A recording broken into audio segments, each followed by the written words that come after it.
ఆంధ్రప్రదేశ్లో కూటమి ప్రభుత్వం అధికారంలోకి వచ్చి ఏడాది పూర్తయిన సందర్భంగా జూన్ 4వ తేదీన ఏపీ రాజకీయాల్లో ఏర్పడిన ఒక విచిత్ర వాతావరణం ప్రజల్లో చర్చనీయాంశంగా మారింది. తెలుగుదేశం, జనసేన, బీజేపీలతో కూడిన కూటమి ప్రభుత్వం ఎన్నికల సందర్భంగా ఇచ్చిన సూపర్ 6 హామీలను తుంగలో తొక్కి ప్రజలను వెన్నుపోటు పొడిచిందని ఆరోపిస్తూ వెన్నుపోటు దినంగా పాటిస్తూ ప్రతిపక్ష వైఎస్ఆర్సీపీ రాష్ట్ర వ్యాప్తంగా నిరసన కార్యక్రమాలు నిర్వహించి ఎన్నికల హామీలు నెరవేర్చాలని కోరుతూ అధికారులకు వినతి పత్రాలను సమర్పించింది. దీనికి ప్రతిగా జనసేన పార్టీ వైఎస్ఆర్సీపీ ప్రభుత్వం పతనమై ఏడాది గడిచిన సందర్భాన్ని పురస్కరించుకుని పీడ విరగడై సుపరిపాలన అందించే కూటమి ప్రభుత్వం అధికారంలోకి వచ్చి ఏడాది పూర్తయిన సందర్భంగా సంక్రాంతి, దీపావళి పండుగల్లా వేడుకలు జరుపుకోవాలని పిలుపునిచ్చింది. పీడ విరగడైంది కార్యక్రమంలో కూటమి పార్టీలకు చెందిన టీడీపీ, బీజేపీ నాయకులు కూడా పాల్గొన్నారు. వైసీపీ పాలన విరగడైనందుకు సంక్రాంతి పండుగల ఉదయం రంగవల్లులు వేసి రాత్రికి బాణాసంచా కాల్చి సంబరాలు జరిపారు. రాజమహేంద్రవరం రూరల్, రాజానగరం సహా పలు నియోజకవర్గాల్లో ఉదయం వైసీపీ శ్రేణుల నిరసనలతో హోరెత్తితే రాత్రికి బాణాసంచా కాల్పులు సంబరాలతో హోరెత్తించారు. రాజమహేంద్రవరంలో వైసీపీ కోఆర్డినేటర్, మాజీ ఎంపీ మార్గాని భరత్రాం నేతృత్వంలో ఆజాద్ చౌక్ నుంచి సబ్ కలెక్టర్ కార్యాలయం వరకు పార్టీ శ్రేణులు ర్యాలీ నిర్వహించాయి. ఈ సందర్భంగా కార్యకర్తలు దుస్తులు ధరించి నల్ల బుడగలను గాలిలోకి ఎగురవేసి నిరసన వ్యక్తం చేశారు.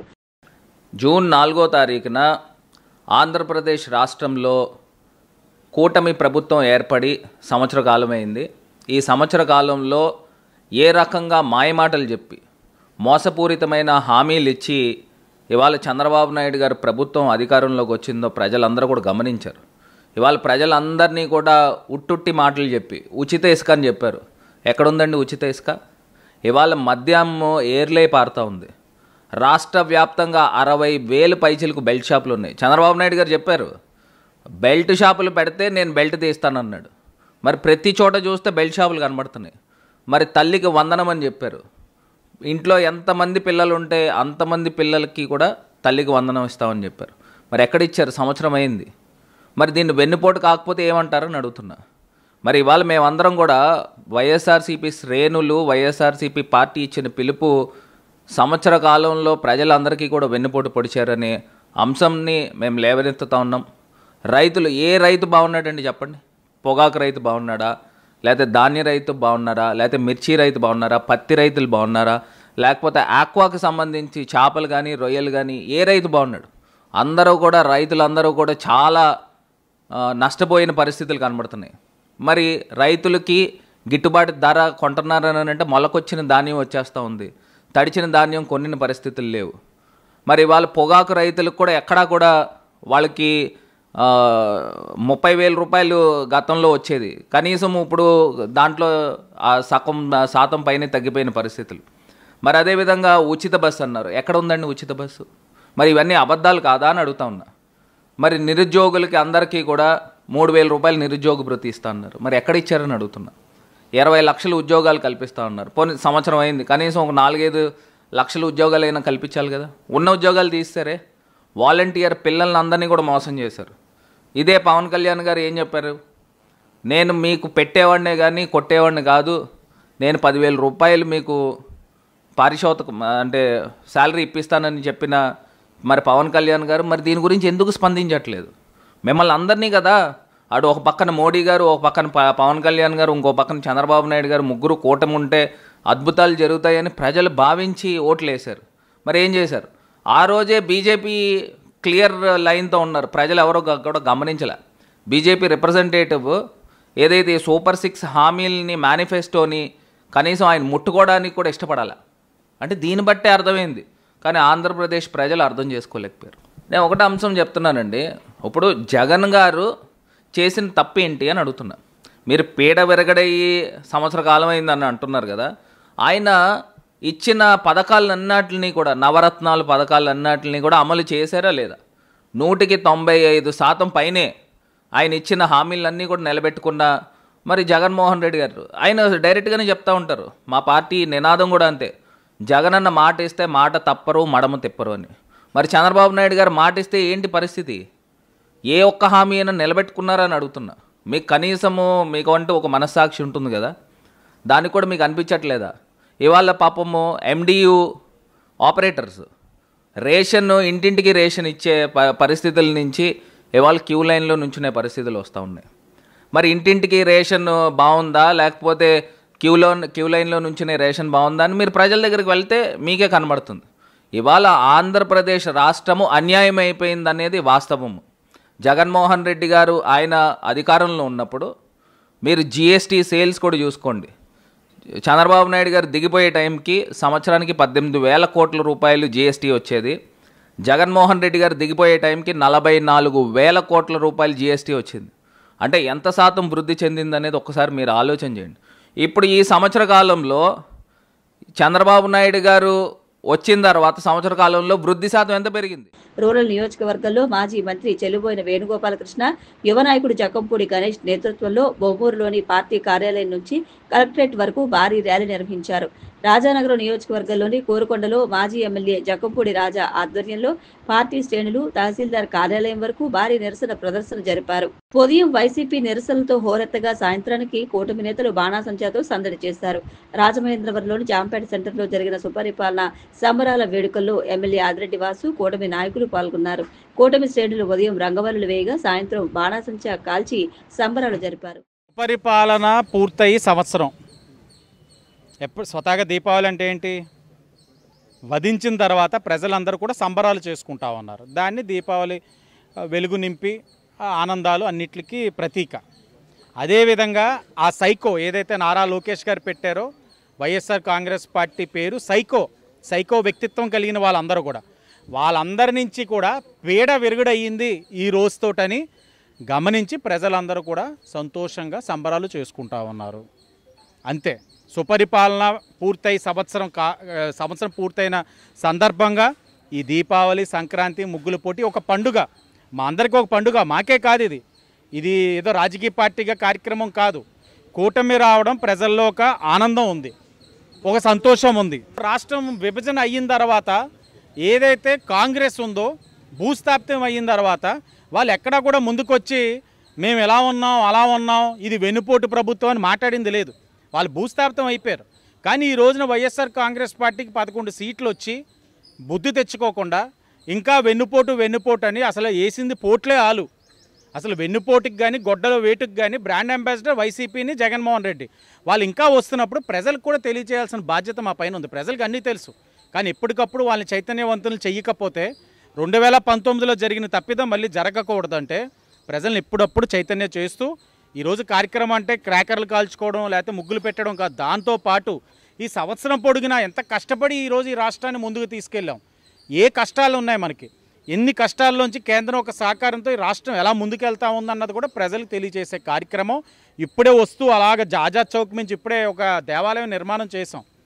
వస్తూ అలాగా అట్నుంచే చూసాను ఆజాద్ చౌక్లో జెండాలు ఎక్కువ ఉన్నాయి, జనాలు తక్కువ ఉన్నారు. 75 వై నాట్ అన్నారు, సిద్ధం అన్నారు జనాలు. నేను నెగ్గిన రోజు నాకు ఇందాకే మా వాళ్ళు చూపించారు.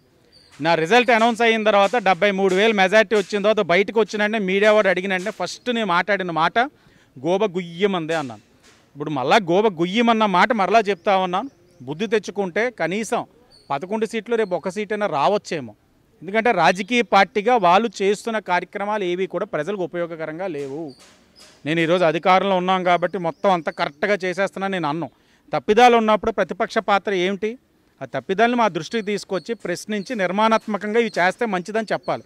ఎక్కడా నాకు ఈ సంవత్సరంలో కనబడాల. దొరికితే విమర్శించడానికే వచ్చేవారే కానీ వైసీపీ వాళ్ళు నాకు నిర్మాణాత్మకంగా ఇది మీకు ఉపయోగపడుతుంది, ఇది మీరు మేలుగా చేయండి, మంచిగా చేయండి అని చెప్పిన దాఖలాలు ఈ సంవత్సరం పొడుగునా రాజమండ్రి సిటీయే కాదు రాష్ట్రంలో ఎక్కడా లేవు. లేనప్పుడు ఇంకా వాళ్ళ గురించి. రాజానగరంలో ఎమ్మెల్యే బత్తుల బలరామకృష్ణ ఆధ్వర్యంలో భారీ ఎత్తున కార్యక్రమాలు నిర్వహించారు.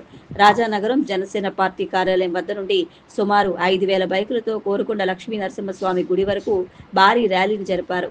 గత ప్రభుత్వం రాక్షస పాలనకు సూచికగా నరకాసురుడు, తుగ్లక్ పాలన దిష్టిబొమ్మ దహనం చేశారు. అనంతరం కోరుకొండ లక్ష్మీ నరసింహ స్వామివారి గుడిమెట్ల వద్ద ప్రత్యేక దీపాలు వెలిగించి భారీ బాణాసంచా కాలుస్తూ స్వామివారికి ప్రత్యేక పూజలు, హోమాలు చేశారు. అనారోగ్యం కారణంగా సీనియర్ ఎమ్మెల్యే గోరంట్ల బుచ్చయ్య చౌదరి ఈ వేడుకలకు దూరంగా ఉండడంతో రూరల్ నియోజకవర్గాల్లో సుపరిపాలన సంబరాలు పెద్దగా జరగలేదు. వెన్నుపోటు దినం, సుపరిపాలనా దినోత్సవాలతో జూన్ 4న ఏపీలో రాజకీయ వాతావరణం వేడెక్కింది. సూపర్ 6 హామీల అమలు, రెడ్ బుక్, రాజ్యాంగంపై వైసీపీ నాయకులు విరుచుకుపడగా అరాచక పాలనకు బాబాయిని హత్య చేయించిన వైసీపీ అధినేత వైఎస్ జగన్ కు వెన్నుపోటుకు బ్రాండ్ అంబాసిడర్ అని కూటమి నాయకులు ధ్వజమెత్తారు. సుపరిపాలన, అభివృద్ధి, సంక్షేమమే తమ ధ్యేయమని ప్రకటించారు. వైసీపీ, కూటమి పార్టీల నిరసనలు, వేడుకల్లో ప్రజలెవరూ స్వచ్ఛందంగా పాల్గొన్నట్లు కనిపించకపోవడం ఇక్కడ ప్రస్తావనార్హం.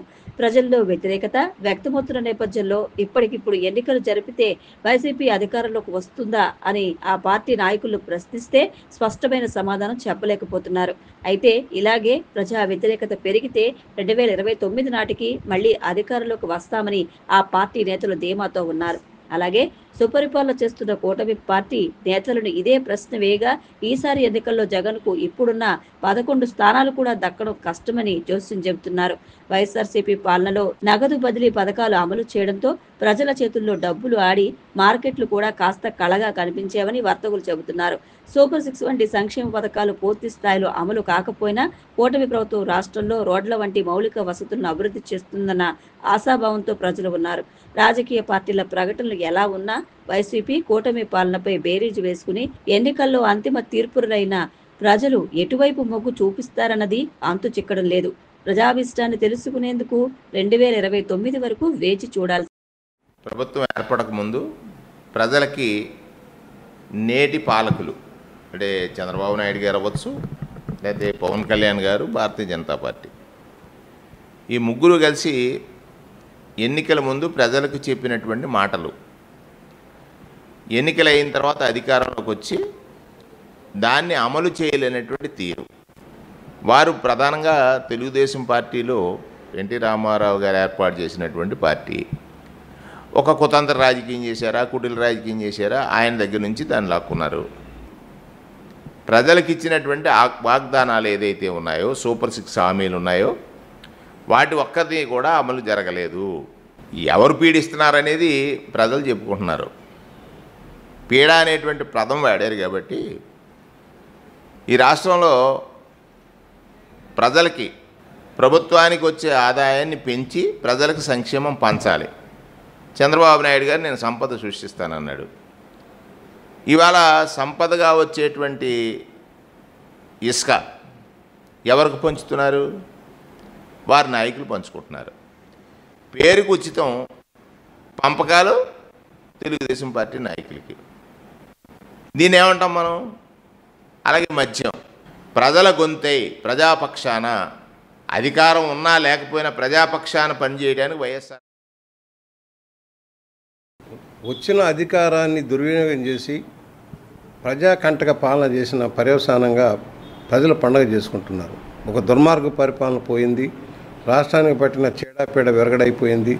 తిరిగి మంచి వాతావరణంలో రాష్ట్రాన్ని అభివృద్ధి చేసుకుందాం, ప్రజల సమస్యలు పరిష్కారం చేసుకుందాం, రాష్ట్రాన్ని అగ్రగామిగా నిలబెట్టుకుందాం అన్న భావనలో వాళ్ళ ప్రజలు ఉన్నారు.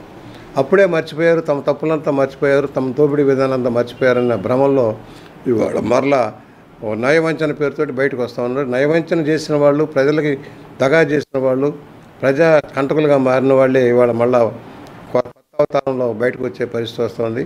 నాగుబాములు వస్తున్నాయి, జాగ్రత్తను మొన్నే హెచ్చరిక చేశారు. ఇవాళ జగన్మోహన్ రెడ్డి పరిపాలన అస్తవ్యస్త, అవినీతి అక్రమాల కేంద్ర బిందువుగా ఉంది. ఇవాళ తాము చేసిన పాపాలకు తామే బలైపోయే పరిస్థితి ఉంది. తను చేసిన నేరాలకి, తండ్రిని అడ్డు పెట్టుకొని చేసిన నేరాలకి అనేక మంది ఐఏఎస్, ఐపీఎస్ అధికారులు జైళ్ల పాలైపోయారు. మరలా ఇవాళ ముఖ్యమంత్రిగా తను చేసిన తప్పులు పక్క వాళ్ళ మీద తోసి పక్కకు తప్పుకుందాం అనుకుంటున్నాడు, కానీ అయ్యేది కాదు. దోషులు శిక్షించబడతారు. నువ్వు చేసిన లక్షలాది కోట్ల తప్పులన్నీ కూడా ఇవాళ వెలుగులోకి వస్తాయి. ఒక్కొక్కరు కూడా జైలు కటకటాలు లెక్కించే పరిస్థితి వస్తుంది. కొందరిని కొంతకాలం మోసం చేయొచ్చు, అందరిని ఎల్లకాలం మోసం చేయాలని నగ్న సత్యం తెలుసుకోవాల్సిన అవసరం ఉంది.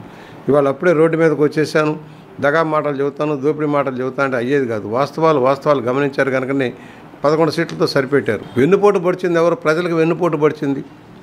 ప్రజావేదికలు కూల్చిన దగ్గర నుంచి మొదలుపెట్టి అభివృద్ధి లేకుండా చేసి ప్రజా సంక్షేమాన్ని గాలికి వదిలేసి దోపిడీ కేంద్రంగా మార్చి దోపిడీదారులందరినీ చేరదీసి ఫలితంగా ఇవాళ నిన్ను దోపిడీదారు అన్నారు.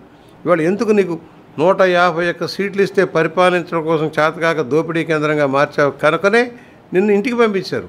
మేము అభివృద్ధి కార్యక్రమాలు చేసినప్పుడు నా నియోజకవర్గంలో 112 కోట్ల రూపాయల పనులు చేసాం సంవత్సరంలో. మరి 5 ఏళ్లలో ఎందుకు ఒక్క పని కూడా కాలేదు? 5 ఏళ్ళు నా నియోజకవర్గంలో ఆ ప్రభుత్వం ఎందుకు పనులు కాలేదు?